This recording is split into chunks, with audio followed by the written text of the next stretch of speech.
Success! Oh, hi. Glad you're here. I'm glad to be with you. Today, I'm going to talk about the most impactful films on my life that were released in 2017. The good news is, there's only 4 of them that I'm going to talk about. And again, I'll remind that all of these years were littered with all kinds of films that I love and think are great.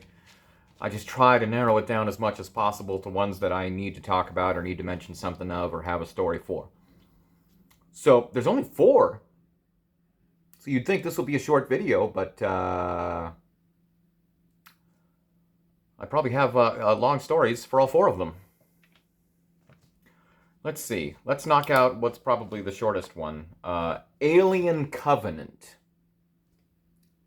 Absolutely love Alien Covenant. I love the entire Alien series. Alien vs. Predator, meh. First one's okay, second one's garbage. But as far as the specific Alien films, I love them all. The third one is my favorite. Yeah. I love Prometheus. Ridley Scott is an amazing director, and I loved the follow-up Alien Covenant. I wish we could have gotten at least one more, because Ridley Scott was very slowly building up to the connective tissue to the original film, but we never really got there. However, Covenant at least brought us the answer of not only the engineers, what happened to the engineers, where the alien, and mainly where the alien came from, which you would think after Prometheus was a weapon created by the engineers. But the brilliance of Covenant, spoiler alert, is that the android David created the alien through experimentation. And he wanted to make this perfect creature. And he did. And then it ends with him taking all the colonists to Lord knows where, and I'm sure one more film would have brought us right up into how whatever ship crash landed with a bunch of eggs on LV-426. Oh well, at least I got what I got from Covenant, and I absolutely love how it was done. How the aliens were created by a jealous robot who wished he was human, so instead created a being a perfect being that could destroy an imperfect species, i.e. humans. Billy Crudup's fantastic in it. What's-Her-Face is fantastic in it. It was a bummer that she didn't come back, but at least they explain what happened to her. David with the other robot. What was the other robot? Anyway, great movie. I don't even mind the flute scene. Love Alien Covenant. Too bad it's just the send-off of Ridley Scott's original Alien series. But now we're getting a television show on FX by Noah Hawley. And that's probably going to be the greatest Alien thing ever. Because Noah Hawley and FX have brought me the greatest forms of entertainment I've ever seen in my life. With Legion and every season of the television show Fargo being, like I said, 2 of the greatest pieces of entertainment I have ever seen. So the fact that Noah Hawley is now making an Alien series, I am so excited, and I know it's going to be astounding. Okay. Power Rangers. Oh my gosh. Okay. How am I going to make this story quick? I grew up on Power Rangers, the original show, when I was in elementary school. That show first aired. I remember when they introduced Lord Zed. Lord Zed was on the cover of TV Guide, and they premiered those episodes on primetime Fox. It was a very big deal when Lord Zed came into the picture. But Power Rangers at its peak was just this amazing thing, and I was obsessed with the show all the way up until every last member from the original cast departed, including those that were featured in the original film. The original film, Mighty Morphin Power Rangers, the movie, by the way, I absolutely love. That's a perfect movie. One of my favorites. I don't care what anybody says. I love that movie. But anyway, the new movie. So they're going to reboot this. Oh, and by the way, the original Power Rangers. My first ever crush. I may have mentioned that the Little Mermaid, the animated Little Mermaid, that was my first ever crush. My first ever real live person crush was Amy Jo Johnson, Kimberly, the original Pink Ranger. I was so in love with her. I collected like Power Ranger trading cards, and any card that was like Kimberly was like a mantelpiece where I would just stare and gawk over her. Like, I loved her. And then at my very first ever Colorado Springs Comic Con, I got to meet her. Jason David Frank was there as well. I got to meet him a few times, actually. That's a separate story. I'm going to do a whole video about the celebrities I've met and the Comic Cons I've been to. But at that first one ever, I got to meet Amy Jo Johnson, take my picture with her. I was like, you can imagine, all these, decades later, my first ever crush. I have the picture right over there. We don't need to, like I said, I'm going to make a future video. But I remember she did a Q&A, and I got to ask the question. And my question for her was, would you do a cameo in the upcoming Power Rangers film? And her brilliant sidestep of an answer was, well, they already finished filming. I'm like, oh. But that was her way of saying, she couldn't say that, spoiler alert, that she's in the movie. But she very cleverly dodged the question by saying they're done filming, implying that she wasn't and didn't get a chance to. So when my son and I were in the theater and her and Jason David Frank's cameo showed up, I'm like, oh, that cheeky woman. And then when I took my photo with her, she put her arm around me, and I was like, oh my gosh, she touched my shoulder. And then she was very tan because she had just come back from Italy. I was following her Instagram at the time. But then she burped in my ear, and she went, oh my gosh, I just burped in your ear. I'm so sorry. I just had a Coke. And I was just like dumbfounded. I was like, that's okay. And I'm thinking, you can burp in my ear all you want. Are you kidding me? It's Amy Jo freaking Johnson. Oh, I was starstruck. So then the new Power Rangers movie came out. We were very excited, my son and I. I mean, you've got Bryan Cranston as Zordon. You've got what's-her-face as Rita Repulsa. The new cast as all the Power Rangers are absolutely fantastic, especially the Pink Ranger. And then Elizabeth Banks, of course, as Rita Repulsa, and Bill Hader as Alpha. So seeing that movie with my son for the first time blew our minds. We were so excited, but that movie had no right to be as good as it is. That movie is a phenomenal film, period. Power Ranger fan or not. And it blew a lot of people away, but apparently not enough, because then they just scrapped the future plans, yada, yada, yada. Which is unfortunate. I wish we could have got that sequel with Tommy. Or the Green Ranger could have even have been a female. But they set that up. But I think what they did at the very beginning with Zordon's death and what they did with Rita being the original Green Ranger, I just absolutely loved it. Absolutely phenomenal. Collected all kinds of stuff. And then on one occasion, because back in the 90s when the original Power Rangers movie came out, my father, my brother, and I went to the movies at a particular movie theater. And it was one of those, let's just see a movie, what should we see? And we're looking at what's playing and what's coming up. And I somehow convinced them we got to see Power. I had already seen it, but they hadn't. I convinced my father and brother to watch Mighty Morphin Power Rangers, the movie, with me. They enjoyed it enough for what it was. It's a fun time. But it just always, I just will never forget having convinced them of that. Now, cut to decades later, not only did I end up working as a manager at that very same movie theater building, which is now closed thanks to the pandemic, but luckily I still retained my job at a different location. But when this movie came out, after my son and I had seen it numerous times, it was my father's birthday, and he was like, what should we do? And I was like, I don't know, let's see a movie or something. Oh, great, yeah, let's see a movie. And what should we see?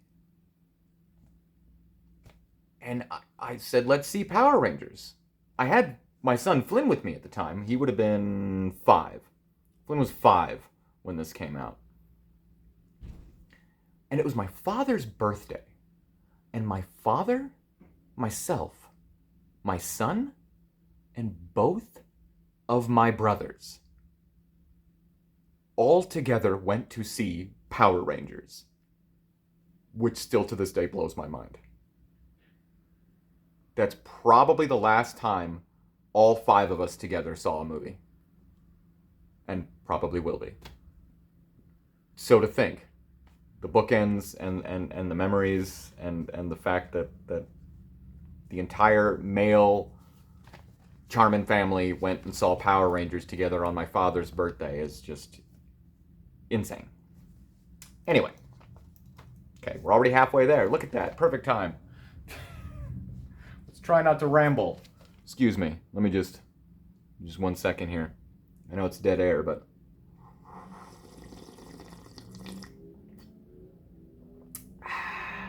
Okay, sorry.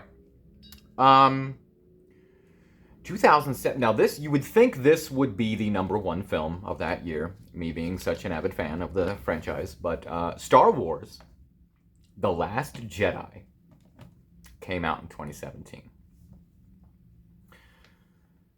Boy, what a subject of discussion. Oh my gosh. I hate how that movie divided the fan base so hardcore. And let me make a few things clear. One, I like all Star Wars because they're all Star Wars, and I've never taken any of them seriously.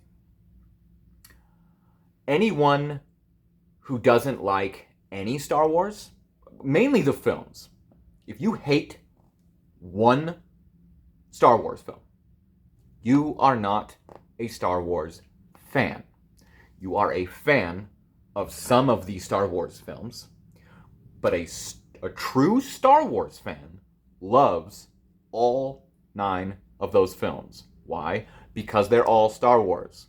And why would you take them seriously? They're literally made for children. People complaining that a movie destroyed their childhood. Hello, these are for children. This sequel trilogy is for my 10-year-old, my 5-year-old, my 11-year-old, not you, 40-year-old, who's mad that they ruined Luke Skywalker, which they didn't, by the way. Luke does the most Jedi thing in that movie by saving his friends in a pacifistic way without lifting a finger of violence.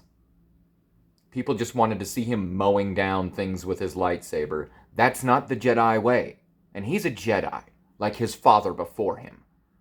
So that complaint it just drives me nuts. I thought Luke did the most badass thing in that movie by tricking Kylo. And that actually got me the first viewing. But speaking of, okay, so my first viewing, I take my son, who's 5 years old at the time. And as we're like in the parking lot approaching the movie theater, my son out of the blue says, maybe Yoda will be in it. I hope Yoda will be in it. And I'm like, no, I highly doubt that, son.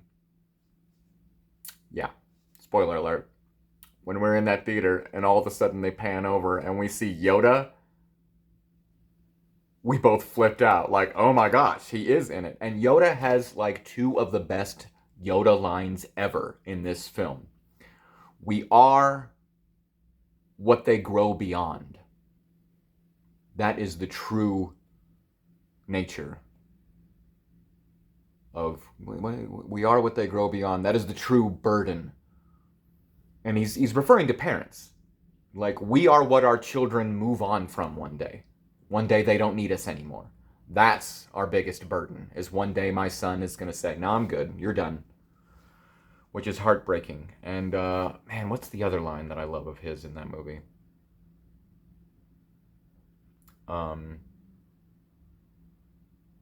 It's not going to come to, but I think Yoda's got some of the best outlet. But speaking of, okay, so full disclosure, when I first saw The Last Jedi, I walked out of the theater hating that film. I absolutely hated it. I'm like, what is this? What is this garbage? What is this garbage? I hate this. I had a checklist of things that I just couldn't stand about that movie. But here's an interesting thing. Here's an interesting thing about seeing a movie. Sometimes when you feel a certain way about a film, sometimes you can change your mind. Especially when you learn more about it, discover why certain decisions were made, and discover what certain things represented. You can change your mind. Yeah, I hated The Last Jedi. And then I saw it a second time. And I kept waiting for all those things to pop up that were going to drive me nuts. And they were fewer and further between. And I was like, you know what? This isn't that bad. And then I saw it a third time. And they were even more fewer and further between of things that I would nitpick. And then by my fourth or fifth viewing, I was like, you know what? I don't think there's anything in this movie that I don't like. Even the Canto Bight sequence has its purpose. How despicable rich people are. I mean, but it, yes. Rian Johnson diverted expectations by doing the exact opposite of not only what you would expect, but what a Star Wars movie does. The whole movie is a chase sequence, but a very slow one. Luke doesn't fight. He makes a sacrifice. I mean, Kylo's absolutely amazing in it. He subverted expectations with Snoke, and I was pumped up. I had just got my hands on the really expensive, really cool Throne Snoke action figure. I was so ready to see what was Snoke's deal. Dead. Snoke don't matter. Snoke don't matter. Because it's about Kylo and what he set up, with Kylo then being the supreme leader. And the moment of Rey, join me. Join me, Rey. The trailers, oh man, I remember those trailers being phenomenal. And then the separation of the lightsaber.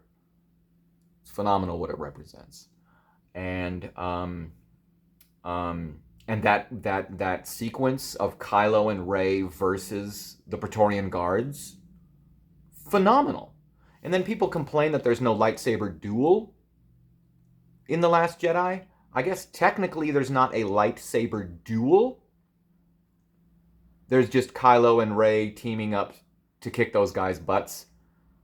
And then Luke dodging Kylo's lightsaber because he ain't even there. However, I will argue that technically there is a lightsaber duel in that film. Rey versus Luke. They just happen to be using sticks instead of lightsabers. Yeah. And then I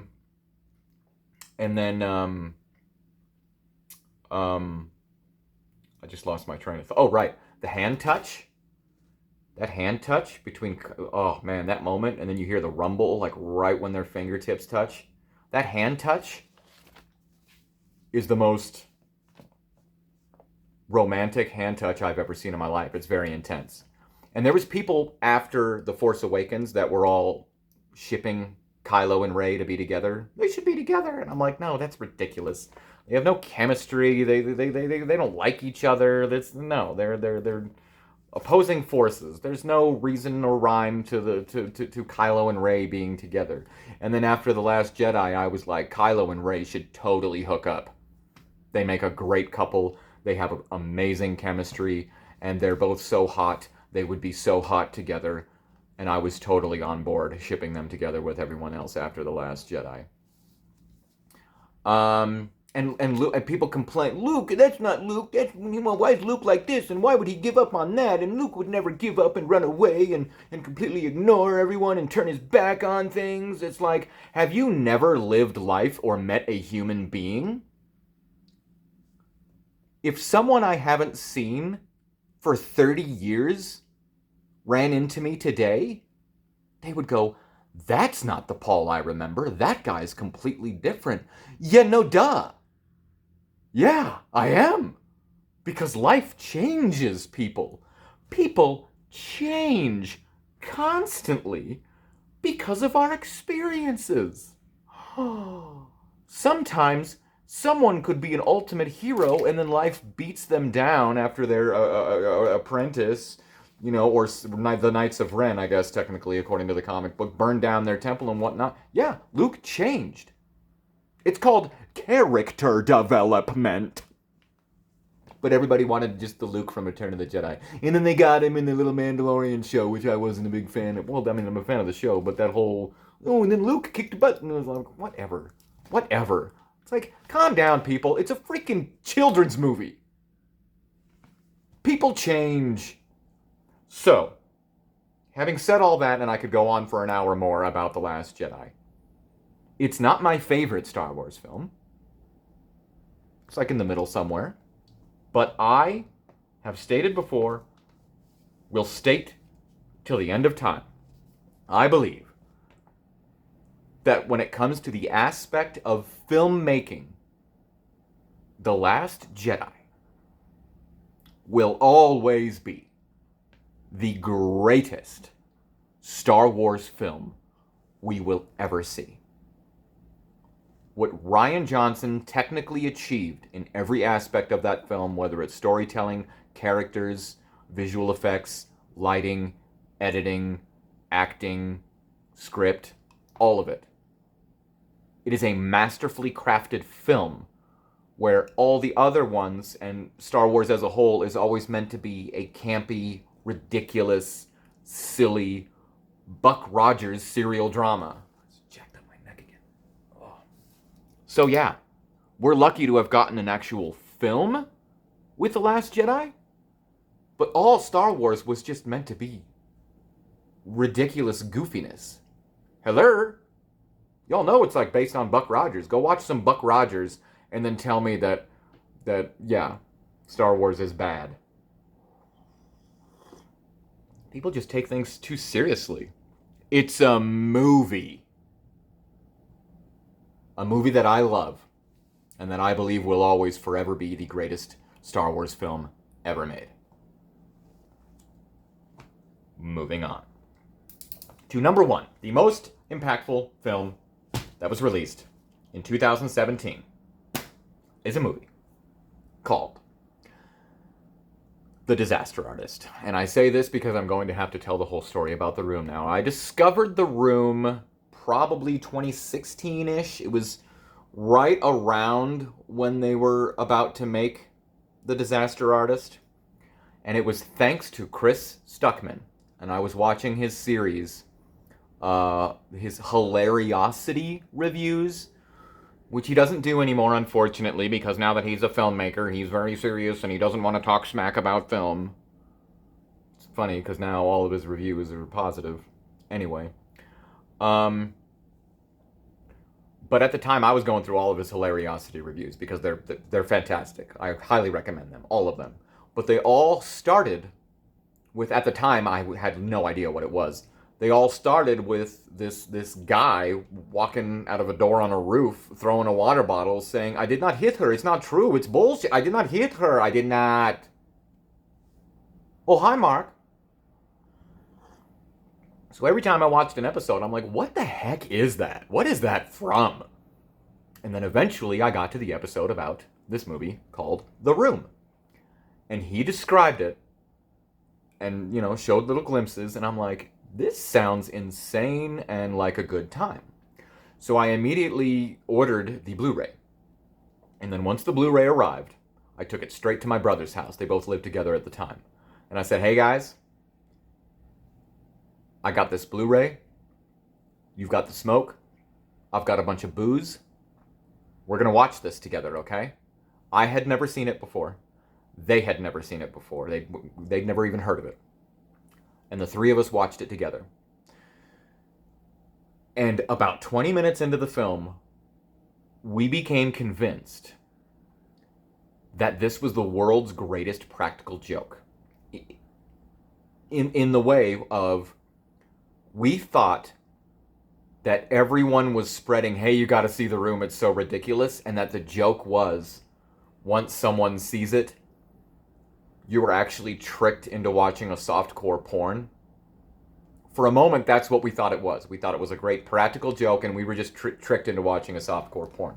But no, luckily most of that is in the first third of the film, and then the latter 2/3 is just, oh my god, I'm assuming you know by now, and if you don't, and you haven't seen The Room, oh my gosh, watch it. If your only way of seeing it is on YouTube, you can search The Room full movie, and you will be... Tommy takes down any attempt to put this movie on anything. You have to, order the DVD or Blu-ray from his website.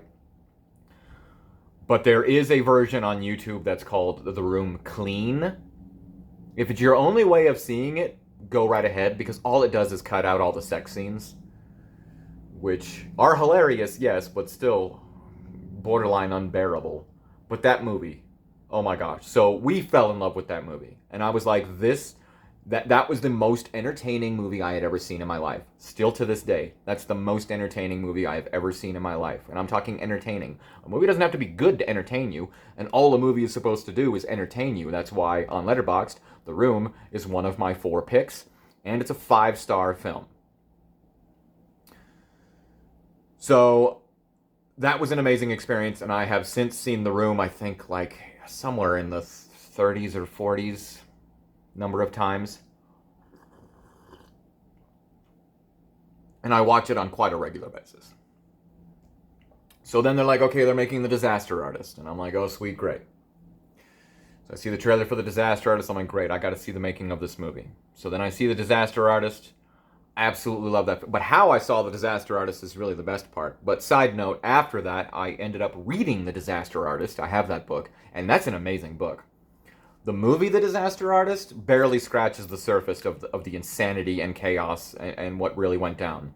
I highly recommend the book, especially if you like The Room or The Disaster Artist. You gotta read the book. Like, it's more insane than you can even imagine. And there's so much more to it in that book. Great book by Greg Sestero. Anyway. Oh, I'm gonna have to wrap this up, but I got so much to say okay, so I found out about a promotion they were doing in Denver at the Alamo Drafthouse for The Room to promote The Disaster Artist. And it was a free screening of The Room. All you had to do was sign up online. And first come, first serve. So I convinced a couple of coworkers to come with me, and they had never heard of it, and be my ride up to Denver. We got tuxedo shirts promoting The Disaster Artist. We got little footballs that say Disaster Artist. They had a menu of Scotchka and Lisa's Pizza. They provided us with plastic spoons to throw. It's a whole thing.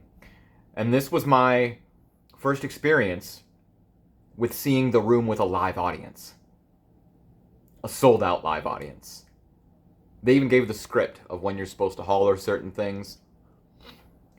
And that was by far, to this date, and probably to the day I die, the most fun, greatest, most memorable, amazing experience I have ever had in a movie theater.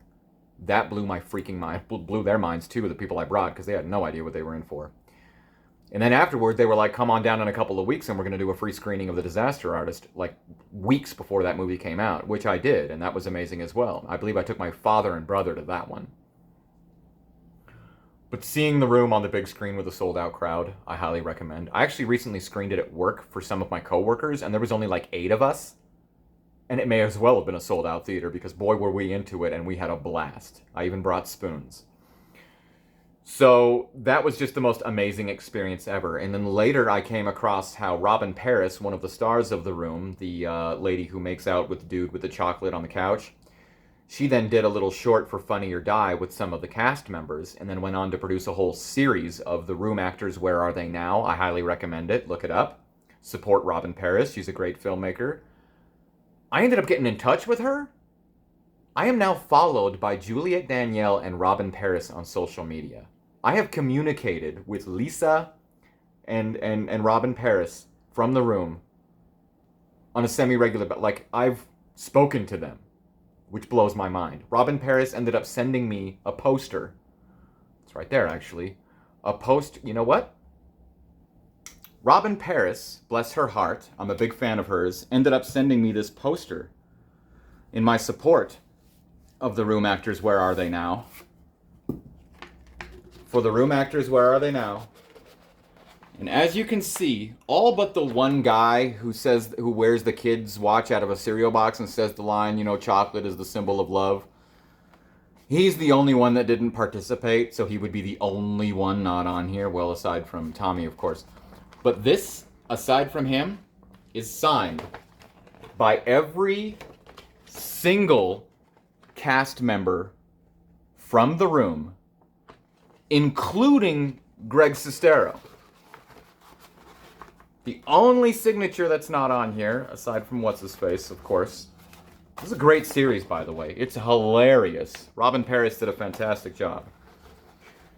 The only one that's not on here is Tommy Wiseau. But then one day, I went on Tommy Wiseau's website, I still have that because I'm gonna get this framed. All my posters are, tacked on the wall. This is one I'm gonna get framed someday, if I ever get around to it. So thank you, Robin, for that. But one day I went on Tommy's website and they had this really awesome T-shirt one of my favorite shirts I wear on a regular basis because he sells underwears. Underwear, I get the picture. That's life. That's life is something I live by the way. And oh hi is how I greet everyone. Whether it's my brother Mark, oh hi Mark, or a coworker, oh hi Ari. Yeah. Anyway, so I went on the website and I was like, I gotta get this shirt. This particular shirt has all the famous quotes on like little pictures of, famous objects and props from the movie. And it's a great shirt. It's probably the best quality shirt I've ever had in my life too. If you need underwear or a t-shirt or something, Tommy Wiseau, whatever company he's using, he makes top tier quality products.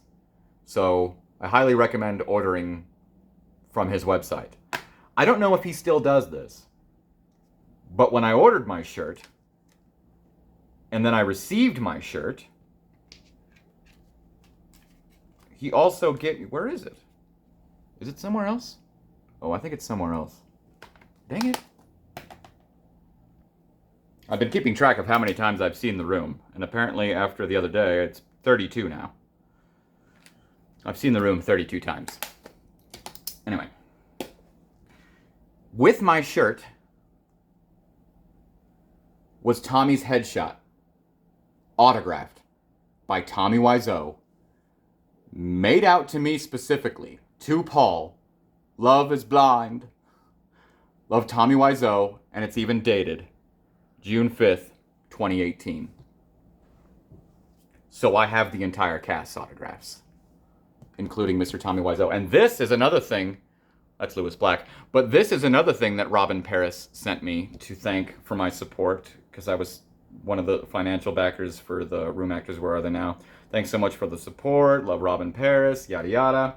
Again, I'll make a separate video about all my autographs and the celebrities I've met. But The Disaster Artist is the most impactful film because of all of those things. And it was really because of the promotion of The Disaster Artist that I was able to see The Room in theaters. And then they did it again in my local city. Went to another sold-out showing that was just as fun. And I got to do the thing where you run down on the screen and Tommy waves at you. And then we went again the next day and there was like 3 people in there. And one of them was trying to be into it. Poor guy clearly took his dad and was like, it's going to be so much fun. And then no one was there, so we weren't really interacting. But then, like I said, I screened it at work. We had a blast. So The Room is the most entertaining film I've ever seen. If I was a desert island scenario, The Room would be one of my 3, if not my only one. Because I could watch that every single day, and every single time I watch it, every 32 times, it blows my mind just as much as if the first time and cracks me up nonstop. So I thank The Disaster Artist for guiding me into the Room theatrical experience, and I thank Chris Stuckman for introducing me to The Room in general. So that's why The Disaster Artist is the most impactful film for me of 2017.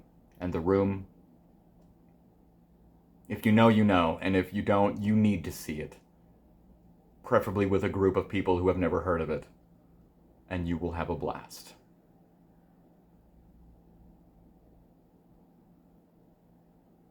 You know what they say, love is blind. But that's life.